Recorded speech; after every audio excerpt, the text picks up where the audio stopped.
जी, संजय निराला जी, तनवीर हसन जी और तमाम इंडिया गठबंधन के सभी वरिष्ठ नेतागण, इस सभा में उपस्थित सभी हमारे सम्मानित गार्जियन, नौजवान साथी, माता बहन, मीडिया के साथी, सभी को सन्नत मल्ला मुकेश सनी की ओर से नमस्कार, प्रणाम।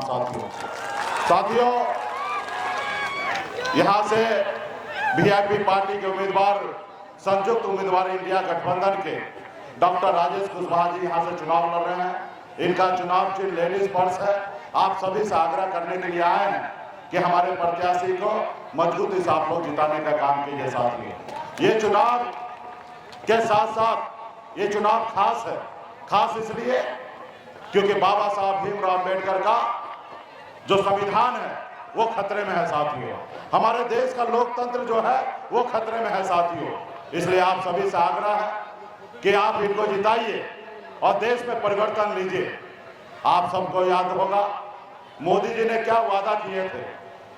10 सालों से उन्होंने जितने भी वादा किए, चाहे वो आपकी चीनी मिल चालू करना हो, या आपके अच्छे दिन लाना हो, या विदेश से काला धन लाना हो, या किसान को आय दुगुना करना हो, या गरीब को पक्का मकान बना के देना हो, या हमारे देश के युवा को 2 करोड़ हर साल में नौकरी देना हो, हर मोर्चे पे देश के प्रधानमंत्री विफल है। साथियों, लेकिन अभी वो लगे हुए हैं देश का संविधान कैसे खत्म हो जाए। बाबा साहब भीमराव अम्बेडकर ने सोचा जो समाज हजारों साल से परेशान है उनको आगे आने के लिए बाबा साहब ने संविधान में आरक्षण का व्यवस्था किया गया। जब से मोदी जी आए हैं तब से देश में जितने भी सरकारी संस्था था सारे को प्राइवेट कर दिया गया। साथियों, चाहे वो रेलवे हो या एयरपोर्ट हो, तमाम सारे संस्था को प्राइवेट कर दिया। अब बताइए, हमारे जो कल तक SC ST OBC के लोगों को जो आरक्षण मिल रहा था, नौकरी मिलता था, सर उठा के जी सकता था, सारे मोदी जी ने खत्म कर दिया। लोकतंत्र खतरे में है इसलिए क्योंकि बने हुए विधायक को खरीद लेते हैं, बनी हुई सरकार को पैसे के दम पर गिरा देते हैं। बाबा साहब ने जनता को मालिक बनाया इसलिए कि नेता अगर झूठ बोले तो 5 साल में बदल दे नेता, इसलिए आपके पास वोट गिराने का अधिकार दिया। साथियों, आप बताइए, आपके पास वोट गिराने का अधिकार है। आप किसी को विधायक सांसद चुनिएगा और कोई पैसे के दम पर उसको खरीद लेगा, तो ये आपका अपमान है कि नहीं है।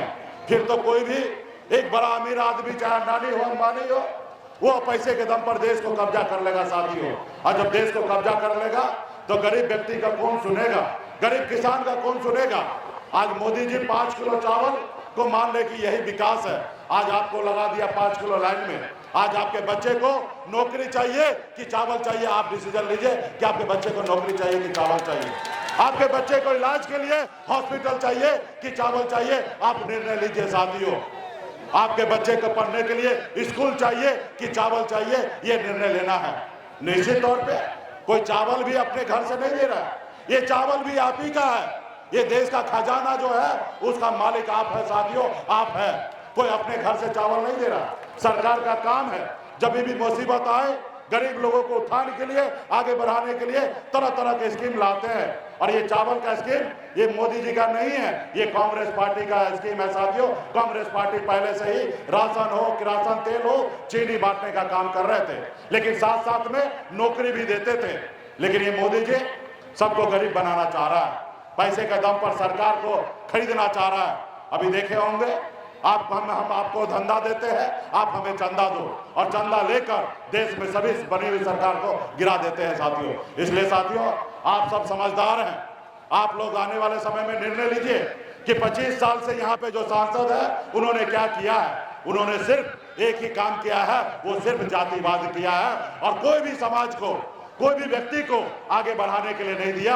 चाहे वैश्य समाज हो, चाहे पिछड़ा हो या अगरा हो, किसी समाज के लोगों को एक नेता बनने के लिए नहीं दिया। सिर्फ उन्होंने कुंडली मार के बैठे रहा, एक भी विकास का काम नहीं किया। आज मोदी जी आए हैं, जनता से पूछना चाहिए था। कहते हैं हम 56 इंच का सीना है, उनको पूछना चाहिए कि चीनी मिल चालू हुआ कि नहीं हुआ, जनता जवाब देता। साथियों, इसलिए साथियों, आप लोग समझदार हैं, हम देख रहे हैं कि पूरे बिहार में, देश में बदलाव हो रहा, आप लोग सही निर्णय लीजिएगा। हमारे कुछ डॉक्टर राजेश कुशवाहा जी इंडिया गठबंधन वीआईपी पार्टी के उम्मीदवार है। इनका चुनाव लेडीज पर्स है। आप सभी से आग्रह है कि मजबूती से आप लोग काम कीजिए। बहुत बहुत धन्यवाद। और अभी आप लोगों के बीच में नेताजी को बुलवाइए, बोलिए ना।